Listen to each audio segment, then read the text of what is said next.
السلام علیکم ورحمۃ اللہ وبرکاتہ۔ پچھلے چند ایک روز سے ایک آدمی کے بارے میں سننے کو مل رہا ہے، اس کا نام ہے راہل آریہ۔ تو لوگ کہہ رہے تھے کہ آپ دیکھیں اس کو، تو میں نے اس کی ایک ویڈیو دیکھی جو اس نے بنائی ہے مسلمانوں پر، قرآن پر، اور وہ اس ویڈیو سے ثابت کرنا چاہتا ہے کہ قرآن میں تضاد ہے، اور قرآن جو ہے وہ ملٹیپل برتھس کا قائل ہے، اور ایک جگہ قرآن کچھ کہتا ہے، ایک جگہ قرآن کچھ کہتا ہے۔ دراصل چکر کیا ہے کہ اس نے قرآن پڑھا نہیں ہے، نہ اس کو اسلام کے بارے میں کوئی نالج ہے، بہت سطحی سی چیزیں ادھر سے ادھر سے اٹھا کے وہ لوگوں کو بیوقوف بنا رہا ہے۔ پہلے وہ سورہ ملک کی آیت پیش کرتا ہے کہ اللہ تعالیٰ نے زندگی اس لیے بنائی کہ لِيَبْلُوَكُمْ أَيُّكُمْ أَحْسَنُ عَمَلًا، تاکہ تمہیں جانچے کہ تم میں سے کون اچھے اعمال کر کے لوٹتا ہے۔ پھر جو اچھے عمل کر کے لوٹے گا اسے جنت ہے، اور جو اچھے عمل نہیں کر کے لوٹے گا اس کو جہنم ہے۔ پھر اس کے بعد وہ کہتا ہے کہ بھئی قرآن کریم میں ایک اور جگہ اللہ تعالیٰ فرماتا ہے کہ ہم تمہیں آزمائش میں ڈالیں گے، کبھی خوف سے، کبھی بھوک سے۔ وہ تمام تفصیل تو اس نے نہیں بتائی، بہرحال وہ کہتا ہے کہ جانچ پڑتال کے لیے یہاں بلایا ہے، پھر وہاں جاؤ گے تو جو جنت میں جائے گا ہمیشہ رہے گا، اور جہنم میں جائے گا ہمیشہ رہے گا، اور مسلمان آپ سے اتفاق کریں گے، بالکل اس سے اتفاق کریں گے۔ اور وہ کہتے ہیں کہ بھئی سب نے اپنے رب کی طرف لوٹ کر جانا ہے، اور پھر اس نے جنت کی ایک آیت کا نقشہ کھینچا اور اس میں اپنی جہالت کا اظہار کیا۔ وہ یہ غیر مسلموں میں ایک بڑی عام سی بات ہے، انہیں 72 حوروں کے علاوہ کچھ ملتا ہی نہیں، وہ دراصل ان کے ذہن میں جو چل رہا ہوتا ہے وہ وہی بیان کرتے ہیں۔ میں بڑی معذرت کے ساتھ کہ اب چکر کیا ہے کہ جو دیکھیں نا، دنیا میں آپ کہیں بھی جائیں وہ کہتے ہیں جی ہمارا یہ مشروب ہے، پاکستان آ جائیں وہ آپ کو بولیں گے کہ بھئی روح افزا مشروب مشرق ہے، کہیں چلے جائیں چائے ہوگی، کہیں جائیں کافی ہوگی۔ یہ ہندوؤں کے پاس جائیں تو وہ ان کا مشروب مشرق ہے گائے کا پیشاب۔ تو اب جس کی مرغوب مشروب گائے کا پیشاب ہو تو دماغ میں تو گوبر ہی چل رہا ہوگا۔ تو جس کی وہ پنجابی میں کہتے ہیں، اس کا اردو میں ترجمہ کچھ اس طرح ہوتا ہے کہ جس کی جتنی عقل ہوتی ہے نا وہ اتنا ہی سوچتا ہے۔ چکر سارا یہ ہے اس کے ساتھ۔ تو بہرحال اب چونکہ اس کو ہوس ہے عورتوں کی، تو بس اس کو عورتیں ہی عورتیں نظر آتی ہیں ہر جگہ۔ تو خیر، اس کے علاوہ وہ قرآن کریم کی جو آیت ہے نا 28ویں، اس کو پیش تو کرتا ہے سورہ بقرہ کی، لیکن مطلب اپنی مرضی کا نکالتا ہے۔ اس آیت میں اللہ تعالیٰ نے فرمایا کیف تکفرون، تم کیسے انکار کر سکتے ہو، کیسے کفر کر سکتے ہو اللہ سے جس نے تمہیں پیدا کیا جب تم مر گئے تھے۔ یعنی کہ کیف تکفرون باللہ وکنتم امواتا فاحیاکم، جب تم مرے ہوئے تھے اس نے تمہیں پیدا کیا، ثم یمیتکم، پھر وہ تمہیں مار دے گا، ثم یحییکم، پھر تمہیں دوبارہ اٹھا کھڑا کرے گا۔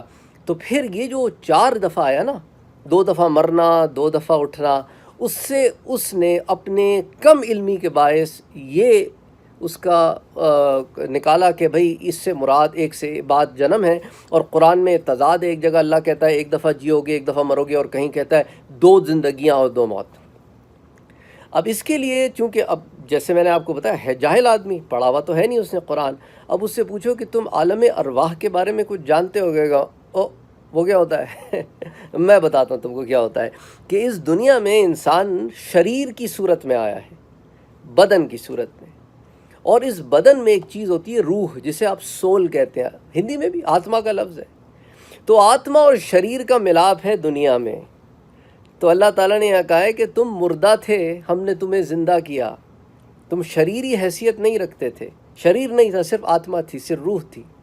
ان دا ورلڈ آف سولز، آتماؤں کی دنیا میں، عالم الارواح جسے ہم کہتے ہیں عربی میں، وہاں سے پھر سول تمہارے بدن میں ڈالی گئی تو تم پہلی دفعہ زندگی پائے، پھر اس کے بعد ہم تمہیں مار دیں گے، پھر دنیا والی زندگی ختم، وہ امتحان والی زندگی ختم۔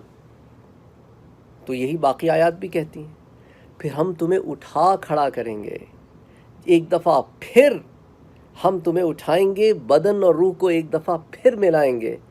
کیوں؟ کیونکہ تم نے آخر میں لوٹ کر تو ہمارے پاس ہی آنا ہے۔ تو جہاں سے آغاز ہوا حیات کا وہیں حیات کا اختتام بھی ہے.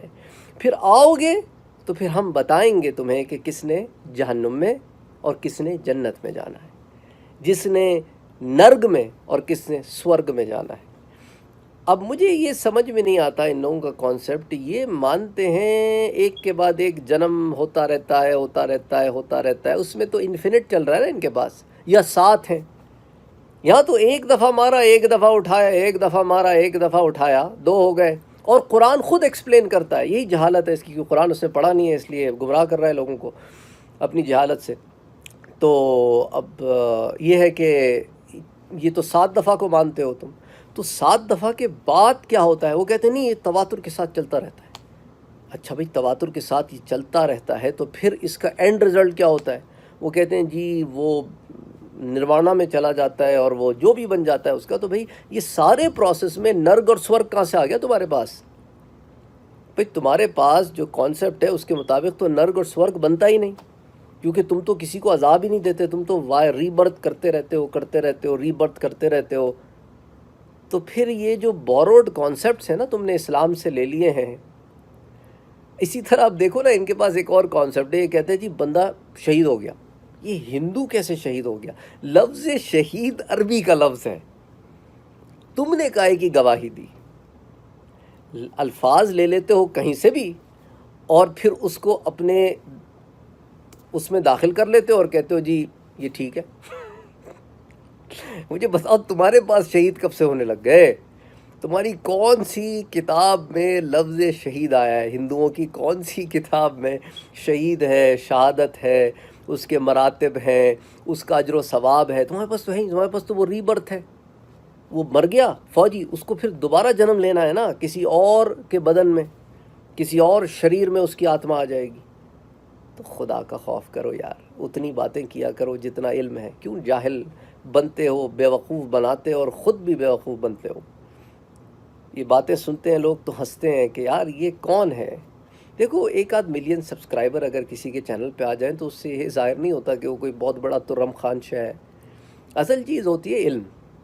تو علم حاصل کرو، پھر اس کے بعد آنا. تم علم حاصل کرو گے تمہیں خود ہی علم آ جائے گا. میں پریٹی شور تم نے تو اپنی ویدیں بھی نہیں پڑھی ہوں گی.